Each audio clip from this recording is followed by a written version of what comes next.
আসসালামু আলাইকুম পুরো ক্রিকেট ফ্যান্স। দর্শক, আইপিএলের শুরুর মৌসুম অর্থাৎ 2008 সালের প্রথম চ্যাম্পিয়ন ছিল রাজস্থান রয়্যাল। কিন্তু তারপর থেকে তারা যেন নিজেদেরকে হারিয়ে ফেলেছে, আর কখনোই শিরোপার দ্বার প্রান্তে পৌঁছাতে পারেনি বা শিরোপা কিন্তু তারা জিততেও পারেনি।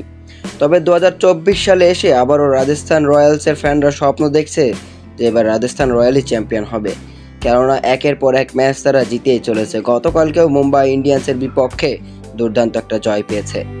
শুরুতে ব্যাটিং করতে নেমে মুম্বাই ইন্ডিয়ান্স কিন্তু খুব একটা বড় সংগ্রহ দাঁড় করাতে পারেনি। 179 রানের সংগ্রহ দাঁড় করিয়েছিল রাজস্থান রয়্যালসের সামনে। সেখানে দারুণ ব্যাটিং করেছিল তিলক ভার্মা, 65 রান করেছিল, এবং নেহাল ওয়েদেরা তিনি কিন্তু 24 বলে 49 রানের একটা ইনিংস খেলেছিলেন।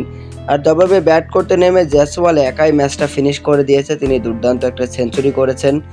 রাজস্থান রয়্যালসের শুরুটাও দুর্দান্ত হয়েছিল। পাওয়ার প্লেতে কোনো উইকেট না গেলেও 74 রানের মাথায় জস বাটলার কিন্তু আউট হয়ে গিয়েছিলেন। এরপরে ইজি একটা ক্যাচ ফেলে দিয়েছিল মুম্বাই ইন্ডিয়ান্সের ফিল্ডার জয়সওয়ালের যখন 50 রান ছিল তখন কিন্তু এই ক্যাচ মিস করে। আর তারপরে সেই জয়সওয়ালই কিন্তু সেঞ্চুরি করে রাজস্থান রয়্যালসের জয়ের নায়ক। আর যেখানেই মূলত হতাশ হয়ে গিয়েছিল মুম্বাই ইন্ডিয়ান্সের অধিনায়ক হার্দিক পান্ডিয়া, এবং মোহাম্মদ নবীর দিকে তাকানোই যাচ্ছিল না।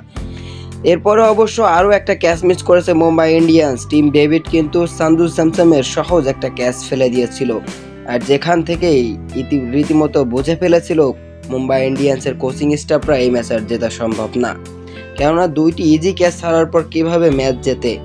এই জন্য জয়সওয়াল এবং সান্দু স্যামসামে কিন্তু শেষ পর্যন্ত এই ম্যাচ ফিনিশ করে এসেছে, এবং রাজস্থান রয়্যালস কিন্তু আরও একটা জয় পেয়েছে। আর এবারের মৌসুমে 8 ম্যাচ খেলে 7 জয় নিয়ে পয়েন্ট টেবিলে শীর্ষে আছে জস বাটলারের দল।